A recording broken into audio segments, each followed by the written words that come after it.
America, Israel, Iran युद्धाचा उद्योगांवर सध्या मोठा परिणाम झाल्याचं पाहायला मिळतंय।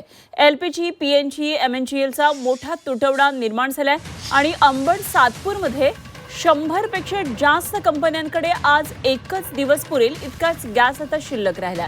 आज दिवसभरामध्ये व्यावसायिकांवर कंपन्या बंद ठेवण्याची वेळ आलेली आहे। गॅस पुरवठादारांकडून अनिश्चित काळापर्यंत पुरवठा होऊ शकणार नाही असं अधिकृत मेल उद्योजकांना पाठवण्यात आलेला आहे आणि गॅसच्या तुटवड्यामुळे सातपूर, अंबडमधल्या छोट्या मोठ्या तब्बल 200 ते 250 कंपन्यांवर आता परिणाम होणार आहे। एलपीजी गॅसमध्ये गेल्या 2 दिवसात प्रति किलो 36 रुपयांनी वाढ झाली आहे। दरामध्ये वाढ झाली आहे, त्यामुळे व्यावसायिकांना याचा मोठा आर्थिक फटका बसतोय। त्याचप्रमाणे गॅसचा तुटवडा आहे। एकंदरीतच एलपीजी गॅसमध्ये गेल्या 2 दिवसांमध्ये प्रति किलो 36 रुपयांची वाढ झाली आहे, तर दरामध्ये वाढ झाल्यानं व्यावसायिकांना मोठा आर्थिक फटका आहे।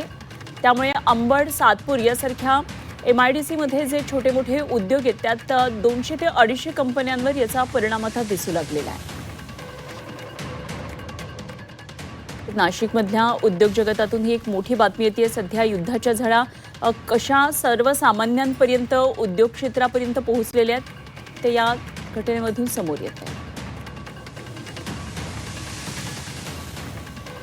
आमचे पुरवठादार आहे एमएनजीएल यांनी आम्हाला मेल पाठवला आहे का अनिश्चित काळासाठी पुढचा पुरवठा हा खंडित होऊ शकतो किंवा दुसरीकडनं त्यांना जर अरेंजमेंट करायला लागली तर त्याची कॉस्ट वाढू शकते। आता आम्हाला त्यांनी एक मेल आजच प्राप्त झालेला आहे। त्या व्यतिरिक्त बीपीसीएल, एचपीसीएल जे काही एलपीजी फिलिंग करणारे मॅन्युफॅक्चरर आहे, जे सप्लायर आहेत, तर त्यांनी पण जे घरगुती वापर सोडून बाकीचे जे इंडस्ट्रियल आणि कमर्शियल जे सिलेंडर आहे त्याचं फिलिंग बंद केलं गेल्या 4 दिवसापासून। त्यामुळे आतापर्यंत जे पाईपलाईनमध्ये सिलेंडर होते ते मिळत आहे, आता एखाद्या दिवसानंतर तो पुरवठा पण पूर्ण बंद होणार आहे। त्यामुळे त्याचा इम्पॅक्ट हा आमच्या प्रोसेसवरती होत आहे।